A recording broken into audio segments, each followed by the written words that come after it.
People always said Block C of St. Helena Hospital should have been torn down.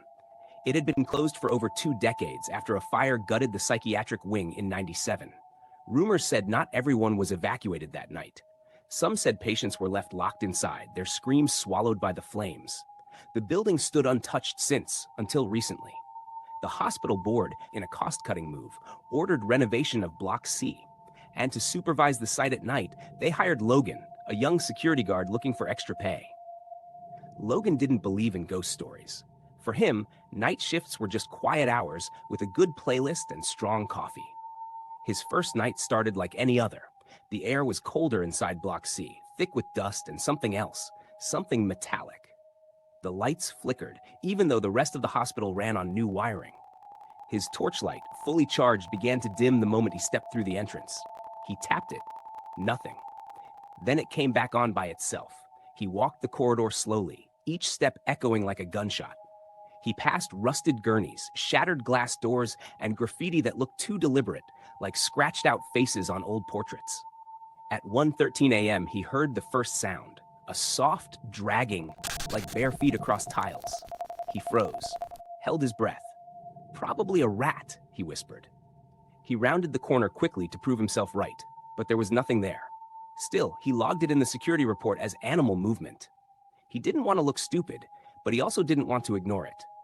At 2 a.m., he returned to the control room, a small cabin near the entrance with ancient monitors linked to CCTV cameras. Most were dead, static, but one, camera 4, showed a hallway flickering with movement.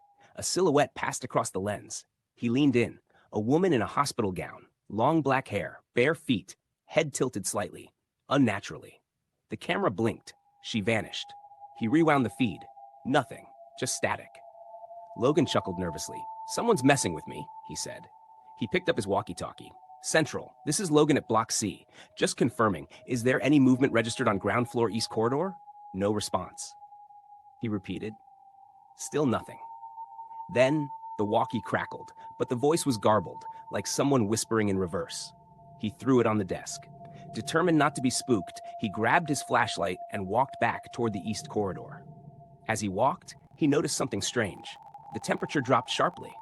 His breath became visible, and along the walls, something had been written in ash or soot. "They never let us out." He touched the wall. The soot smeared like fresh charcoal. Suddenly, a loud bang echoed from the floor above. A door slammed, then another, then footsteps, running. Logan rushed up the stairs, heart pounding. He shouted, "Who's there? This is private property!" Silence. Then he saw her. At the end of the hallway, the same woman from the camera feed, pale, still, smiling. He blinked. She was gone. He turned to run back downstairs, but the stairwell door had disappeared, just a wall now. His hands shook as he pounded the concrete. "No, no, no!" Behind him, he heard the faint music of a lullaby, off-key, playing from an old speaker somewhere. Then, whispering, male voices, female, some crying, some laughing, some screaming. He ran blindly, turning corners, slipping on wet tiles, though there hadn't been any leaks here. The air grew thick with smoke. His eyes watered. Then he entered a room, a patient cell, number 306. Inside was a burnt hospital bed, straps still buckled, and a journal on the floor. He picked it up. The last page was dated the night of the fire in 1997. It read, "They locked us in. We begged, we screamed, they watched us burned. But fire doesn't erase memory.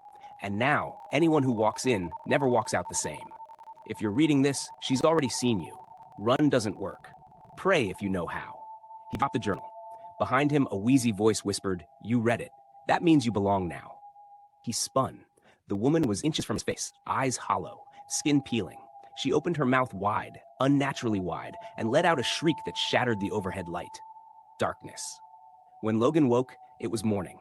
Bright sunlight streamed through the broken windows. The stairwell door was back. Everything looked normal. He stumbled out, pale and shaking. The renovation crew had arrived. One of them asked, "Rough night, man?" He didn't respond. He just walked away, never returned for the next shift, never picked up his final pay. A week later, his replacement came in. Same instructions, same shift. That night, at exactly 1:13 a.m., camera 4 flickered on again. The hallway was empty until a pale silhouette stepped into frame. This time, it wasn't the woman. It was Logan, smiling, watching, waiting.